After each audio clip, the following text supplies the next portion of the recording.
One of the most fundamental relationships we have with Allah is that of asking Him things. We need His help. We need His help in our matters of religion. We need His help in our guidance, in committing to the right way, staying away from evil, of getting forgiveness. We need His help in spiritual matters for our iman. But we need His help for everything else in life too. We need His help for our family matters. We need His help for our health issues. We need His help for our financial issues. Many of you are stuck in impossible situations that nobody else understands. The only one who understands is you and Allah. You even try to explain it to somebody else, they don't get it. They don't understand it. Only Allah can know what it is that you're going through and the trouble that it's causing you.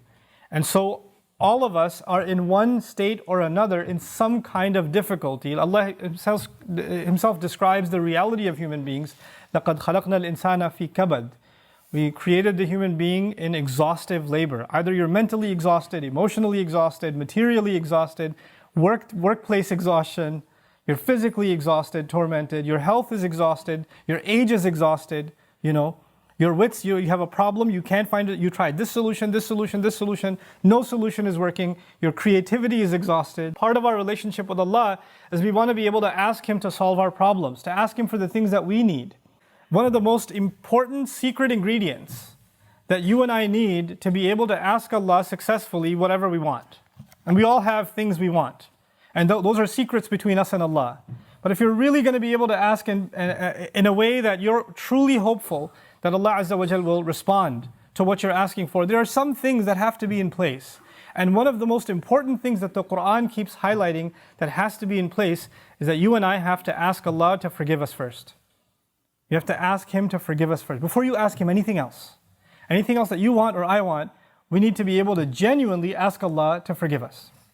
And I'm saying today, people ask, which dua can I make for forgiveness? Or what are the best words I can say for this dua? Or people have duas for separate occasions. So when a woman is expecting, she'll email me or she'll come up to me and say, look, I'm going to have a baby, which dua can I make right now? Or somebody will say, I'm going for a job interview, which dua can I make right now? Right? It was always this, give me the special dua for the special occasion. Let me tell you, those words are important because they're sacred and they're revealed. But the dua for all occasions is actually seeking Allah's forgiveness. The dua to open up all of your problems, get rid of all of your problems, the one dua that takes care of everything is genuinely seeking Allah's forgiveness. Nuh alayhi salam invites his people, for over 9 centuries. He's doing constant da'wah to them. And at the end of that career, he looks back and he summarizes the message that he was trying to give them. Of course, he didn't have one speech with them. He didn't talk to them once or twice. Laylan wa nahara, da'awtu qawmi laylan wa nahara. Night and day. He didn't even take nights off. He's constantly inviting them. And in a surah dedicated to his name, Surah Nuh, the surah of Nuh alayhi salam, he himself summarizes the entire message he was giving his people this whole time. What is it that I want from you? Every time I was inviting them, I was only inviting them, calling them to this faith, so you could forgive them, Ya Rab. So you could forgive them. And then literally he says, here's how I invited them. This is what I exactly said to them over and over and over again. قُلْت, I said, Istighfiru rabbakum. Seek forgiveness of your master. إِنَّهُ كَانَ غَفَّارًا. I'll come back to this part later. إِنَّهُ كَانَ غَفَّارًا. Certainly Allah is someone who keeps on forgiving and keeps on forgiving and keeps on forgiving. And He does it repeatedly. But what He says after that is so remarkable. He said, you people, and I need you to understand who He's talking to. He's talking to one of the worst nations in history. Nuh alayhi salam is described as one of the worst nations of all the nations. He's talking to very, very bad people. He's talking to the worst of the worst. What offer does He make to them? He says, Istaghfiru rabbakum. Seek forgiveness of your master. Innahu kana ghaffara. He keeps on forgiving over and over and over again. You guys have been messing up over and over again. Allah keeps forgiving over and over again. But His offer doesn't stop there. He says, if you seek His forgiveness, then Allah will open up the sky for you and it'll start pouring on you. Now Allah did not say water will pour. Allah did not say water will pour. He said the sky will pour, because the sky has a lot more than water. The sky has forgiveness that comes from the sky. The sky has peace, tranquility, faith, your provision, the solution to your problems. They come from the sky. He will open the floodgates And everything held from the treasures of Allah that you haven't been getting because you haven't been seeking forgiveness is going to open up. Just ask for forgiveness. You're asking to solve problem A, problem B, problem C. There are problems you don't even know you have. Allah knows that you have them. If you and I just became genuine people of seeking forgiveness, then those problems would start getting solved by divine intervention. He says, وَيُمْدِدْكُمْ بِأَمْوَالٍ وَبَنِينَ, and He will extend you by giving you money and giving you children. He will further your good legacy with money and kids. It's not even money that will lead you away from Allah, because it's in the context of you seeking forgiveness. He'll give you good money that will lead to you doing more good and benefit you in this worldly sense and in the akhirah sense. And He'll give you good children that will give you goodness while they're alive. They will respect you, show you love, obey you, make you proud. They will give you happiness when they're alive. And even when you're gone, they'll continue to do good deeds that become a continuous investment for you after you're in your grave. Your personal internal problems start going away. You know, anger, for example. Anger is a very hard thing to get rid of. Some people live a miserable life because they can't get rid of their anger. Something is eating inside of them and they're just not able to fight it. So much so that they recognize, I cannot get rid of my anger. And I bet Allah will not forgive me because I'm such an angry person. I'm not able to forgive. The solution to these problems comes from Allah. This is how the sky opens up. The sky opens up for things that are deep inside you, and it comes and it solves that problem inside you. It cleanses you, just like the water cleanses the earth. So يُمْدِدْكُمْ بِأَمْوَالٍ وَبَنِينَ. But that's not enough. He says, وَيَجْعَلْ لَكُمْ جَنَّاتٍ وَيَجْعَلْ لَكُمْ أَنْهَارًا. He'll put in place for you gardens. He'll make rivers flow for you. This is Allah's way of saying, what will I not give you if you just ask for forgiveness? You and I think when we ask for forgiveness, the only thing we're getting is forgiveness. Allah is telling us, when you ask for forgiveness, there's nothing I don't give you. It's almost like you can ask for other things, or you could just ask for forgiveness and everything's covered. Everything's included. What's left? Money, children, the sky's opened up for all of your problems, gardens, rivers, all of it's ready to go. And by the way, seeking forgiveness, we're learning now, you would think, normally a person would think, when they're asking Allah's forgiveness, then, it's going to help them in their akhirah. It's going to help them in their afterlife.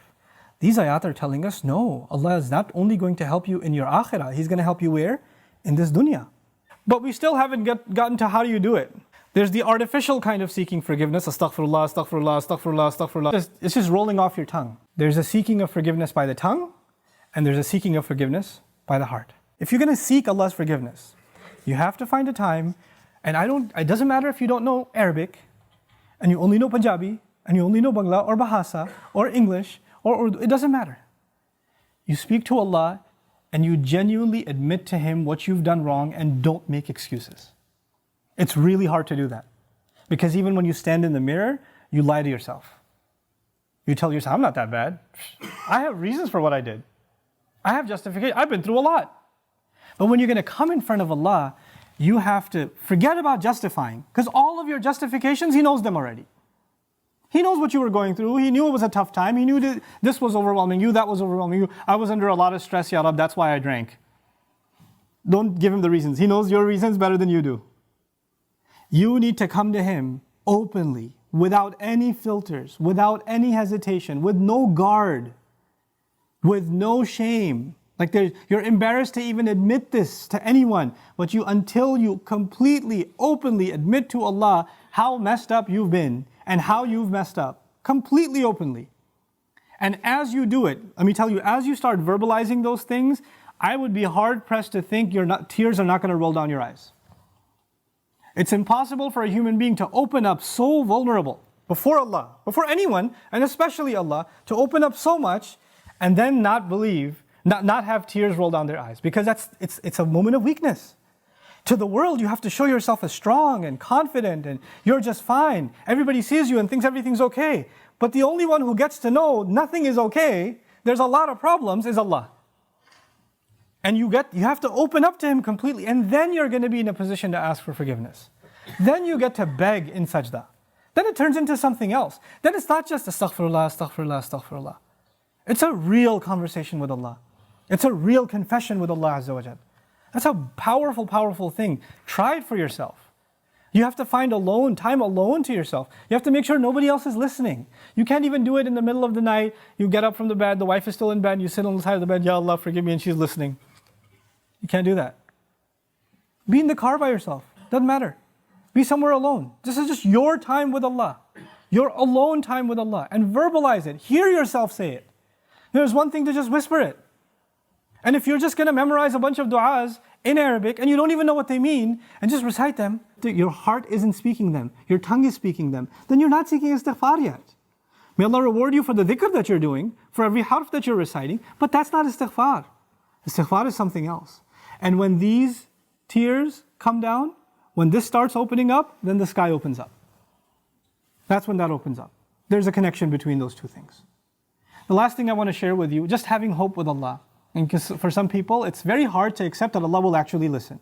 They've been going through a problem for a long time, and they start assuming Allah is not listening, Allah doesn't care. What's the point of making dua anyway? The first thing is, the greatest gift you will ever get from Allah. You know what it is? Forgiveness. That's the greatest gift you'll ever get, whether you realize its price or not. Everything else that Allah says He will give you is an added benefit. Nobody will love you like Allah does. Every ounce of love I have for my child, every ounce of love you have for your child or you have for your parents, that love is only a fraction of something Allah put in you. You're not capable of loving anyone. The love we have is actually revealed from Allah. It's a gift from Allah. And if that's a little fraction of the love between two of Allah's creations, we can't imagine the love Allah has for us. Don't let anybody tell you otherwise. The only one who believes Allah hates him and that's it, their story's over, is shaitan. He believes it. There's no reason for him to ask for forgiveness because he's a lost cause. He's accepted that about himself. If you accept that about yourself, whose footsteps are you following? Think about that. Don't give up on dua. And the number one dua you make, number one dua I make is going to be for forgiveness. May Allah Azza wa Jal make us a people of genuine forgiveness.